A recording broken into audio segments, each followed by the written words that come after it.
So last weekend I was at Comic-Con where they released the new Suicide Squad trailer, and it made me very excited and very inspired to create a Harley Quinn tutorial for you guys.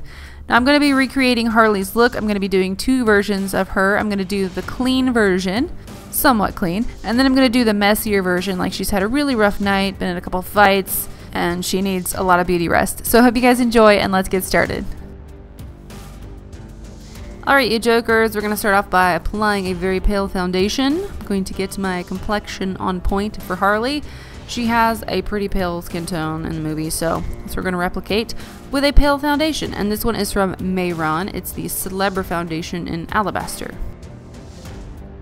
And I love to use my beauty blender for this because it applies it really, really quickly, and it doesn't leave any like smudges or streaks like a brush would.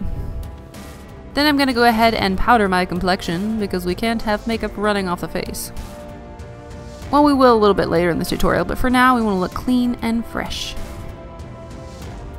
Mr. J doesn't seem to have any eyebrows in this new movie, but Harley Quinn definitely does, so I'm going to go ahead and fill mine in using a brow pomade from NYX in the color Brunette. It's as simple as pie, Mr. J. This might not be that funny to you guys, but I thought it was kind of funny that the eyeshadows I used were called Savage Chaos because I think it perfectly describes this new movie. Anyway, I'm going to apply Savage to the eyelid and drag it down the cheek, and that's the pink color. You could also use blush. You could use any of the colors from your 120 palettes, you know, be resourceful. And then the blue color is called Chaos, and I applied it to the other eye and dragged it down the cheek as well.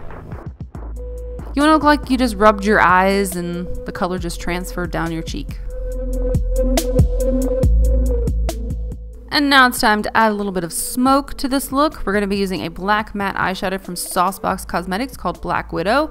This is a beautiful black eyeshadow. It does have a little bit of fallout, but it's super sooty, super rich, super deep, and super black.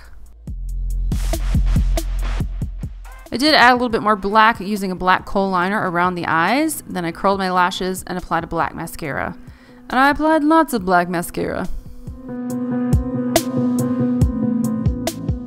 Looks like they took a little inspiration from the 18th century and gave Harley a heart on her cheek. So I'm going to replicate that with the NYX brow pomade.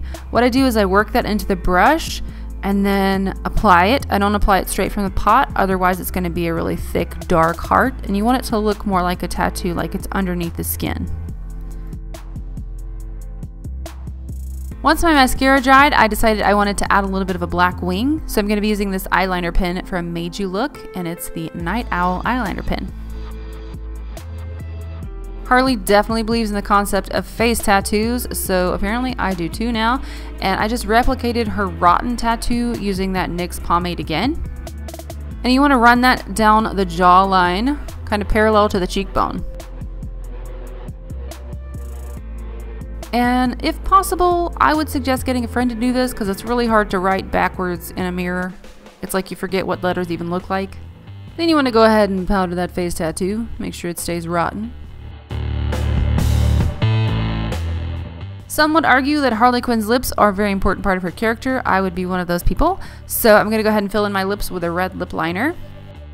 Just want to fill in a nice even shape, nice rounded cupid's bow. And then at the very corners of the lip and the mouth, I'm going to kind of lightly drag it outwards to give a hint of a smile. Once that lip liner is locked and loaded and set in place, I'm going to apply some lipstick on top of it. This one is from Bobbi Brown and it's called Old Hollywood. To create Harley's tattoo, I cut out a stencil of 3 diamonds. Then I tape that stencil down and airbrush red into the shapes. You can also use red face paint to smudge on top of the stencil as well. I ended up making 2 rows of the diamonds in red, and then I added blue diamonds in between the red. Once you add a wig and a Daddy's Little Monster shirt, you are Harley Quinn, the clean version. Now it's time to get a little messy. This is what I call, I've had a really ridiculously long night makeup look. And I'm going to start by applying some red on top of that pink. This is a red face paint from Graftobian. You just add a little bit of water to the face paint and then let it drip down the sides of your face. And I also like to take my finger and kind of break up the opacity a bit, make it look a little more transparent. I'm really ridiculously ready for Zoolander 2 though. I pledge allegiance to the United States of the Joker. Getting some serious July 4th vibes on this one. Anyway, I'm going to go ahead and add some more blue to the blue side. And we're going to get a little dirtier. We're going to add some more black, that Black Widow eyeshadow. Just going to smudge it and smear it all over the face using various methods, including brushes, fingers, and sponges. And don't forget to add that black to your neck and your chest and your shirt, anywhere that's exposed that looks like it needs to be dirty. There's bound to be a lipstick smear or 7 after a night like Harley's had, so just go ahead and do that using either a brush, your finger, or a Q-tip, whatever you have handy. Harley did get a little boo-boo on her forehead, so I'm going to replicate that cut using alcohol-activated colors. I used a red and then a dark red to give it depth. Okay, Puddins, that's going to wrap up this Harley Quinn Suicide Squad tutorial. I hope you guys enjoyed it. If you did, please give this video a thumbs up. And join me on Facebook, Twitter, and Instagram for more. Also, please subscribe. I'd love to have you a part of the Starling family because we're strong. We're 400,000 strong. Let's get to 500,000. Let's make it an even 500,000. Also, if you want to see any more of the new characters from the movie, let me know in the comments below. I'm thinking that El Diablo guy looks pretty cool. Otherwise, thank you guys so much for watching. Take care, and I'll see you in my next video. Bye.